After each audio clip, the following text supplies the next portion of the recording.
জয় জগৎগুরু, জয় জগৎগুরু, জয় জগৎগুরু। সেই শোনা গল্পটাই আবার শোনাচ্ছি। এক রাজা 12 বছর তপস্যা করে সর্বস্ব ত্যাগ করে আশ্রমে গিয়ে কঠোর কিছু সাধনা করে ভগবান কৃষ্ণের দেখা পেলেন। গোবিন্দ দেখা পাওয়া মাত্র গোবিন্দ বললেন, রাজা তোমার তপস্যায় আমি খুশি, তুমি একটা বর প্রার্থনা করো। রাজা বললেন, আমি একটাই বর চাই প্রভু, আমি যেমন আপনার দর্শন পেয়েছি, আমার সমস্ত রাজ্যের প্রজারাও যেন আপনার একটা দর্শন পায়, আমি সবাইকে নিয়ে আসি। গোবিন্দ বললেন, তা হয় না রাজা, তুমি অনেক তপস্যা করে আজ নির্লোভী হয়েছ, তাই আমার দর্শন পেয়েছ। নির্লোভী না হলে তার দর্শন হয় না। তাই তার যখন অর্জুন বলছেন, অর্থাৎ প্রযুক্তোহং পাপঞ্চরতি পুরুষ অনিচ্ছন্ন বিবাসনেহ বলাদেব নিয়োজিত। আমি তো চাইছি আমার মনকে পরিষ্কার করতে, কিন্তু তবু আমার অনিচ্ছা সত্ত্বেও আমার মনে কেন পাপ বোধ, কেন লোক জানছে? ভগবান শ্রীকৃষ্ণ গীতাতে সেই উত্তর দিয়েছেন,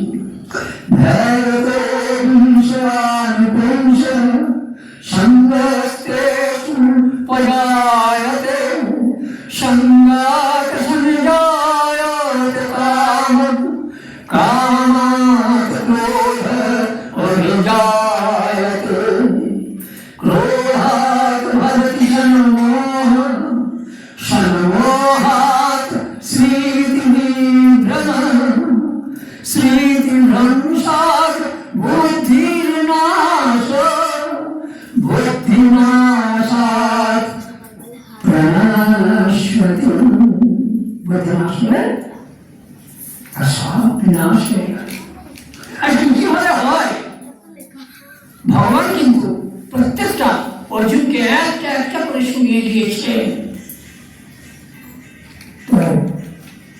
রাজাকে চাইছে গোবিন্দের কাছে যে আমার রাজ্যের সমস্ত প্রজারা আপনার একটা দর্শন করবেন। বাধ্য হয়ে গোবিন্দ বলে, ঠিক আছে যাও, তোমার কথা মতো আমি এই পাহাড়ে সকাল থেকে সূর্যাস্তের আগে অবধি অপেক্ষা করব, তার মধ্যে রাজ্যের সমস্ত প্রজাদের তোমাকে নিয়ে আসতে হবে।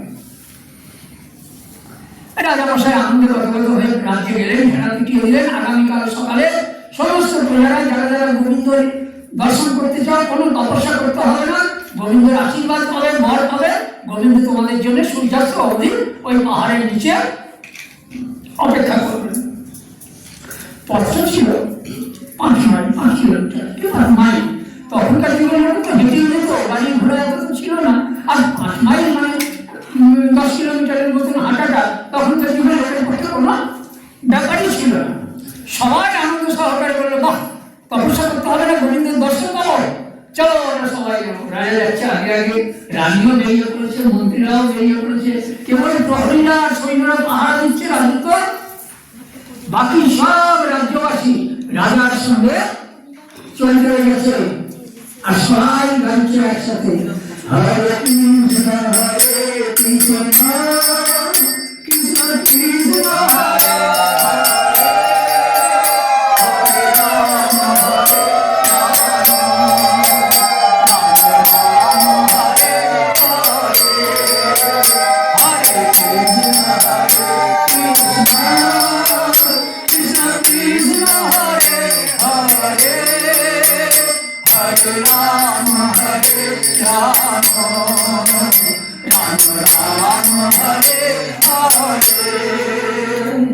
গোবিন্দ নাম নিতে নিতে সমস্ত প্রজারা রাজার পিছনে ছুটছে।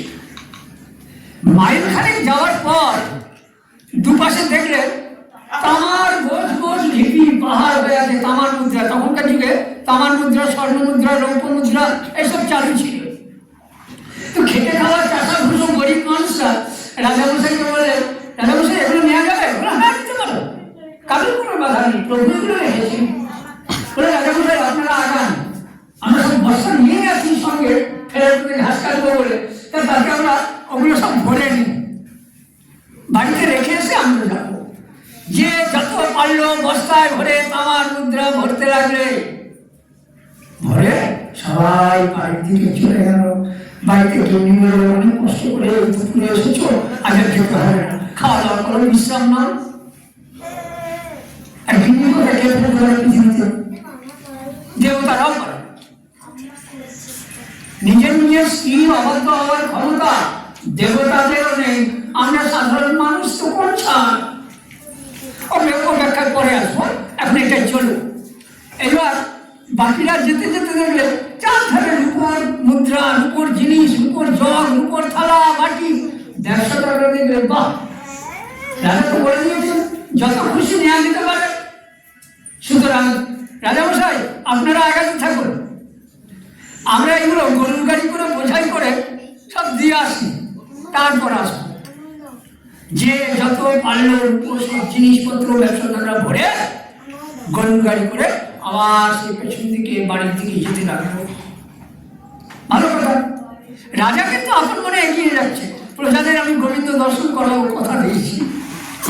এইবার দেখা গেল সোনার পাহাড়, সোনার মুদ্রা, সোনার জল, সোনার থালা, সোনার বাটি। রাজার মন্ত্রীরা বড় বড় পদে যারা আছে তারা বলে, রাজামশাই আপনি আগান, আমাদের ঘরে অনেক দিনের সোনার গয়না করা দামি দামি শখ ছিল, এত ভালো ভালো জিনিস কোথাও দেখিনি। আর এই যখন কারো বাধা নেই, আমরা এগুলো ঘোড়ার পিঠটাকে পৌঁছে দিয়ে আসি, তারপর যাব। বেলা তো অর্ধপ্রহর হয়েই গেল, সবাই চলে গেছে, আছে শুধু রাজা আর রানী।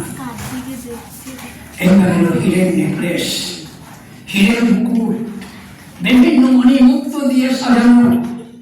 রানী রাজাকে বললেন, তোমার রাজত্বে এত হীরের নেকলেস, হীরের মণি মুক্ত আমি তো জীবনে দেখিনি, কই আমাকে তো বলোনি। আমার কতদিনের শখ ছিল আর তুমি পাশ কাটিয়ে গেছো। তুমি যাও, আমি আমার সেবাদাসী যারা আছে, সখীরা আছে, তাদের জন্য কিছু নেব। এই তোরা সব তুলতে লাগ বলে রানী নিজের রথে হীরের মণি মুক্ত মুকুট সব বোঝাই করতে লাগলে। ভালো একটা এখানে হিরে বসানো, 5 রকমের মণি মুক্ত বসানো। রানীও চলে গেল। রাজা শেষে একা ভগবান গোবিন্দর কাছে এসে দাঁড়ালেন। গোবিন্দ বলে, কি রাজা তোমার সব প্রজারা কোথায় গেল? বলবেন না প্রভু, সবাই লোভী, ওই লোভের ফলে সংসারী আমরা রয়েছে। দেখুন আমরা মুখে বলি লোভ আমার নেই, আমরা যতটুকু পাই তাতেই আমরা খুশি,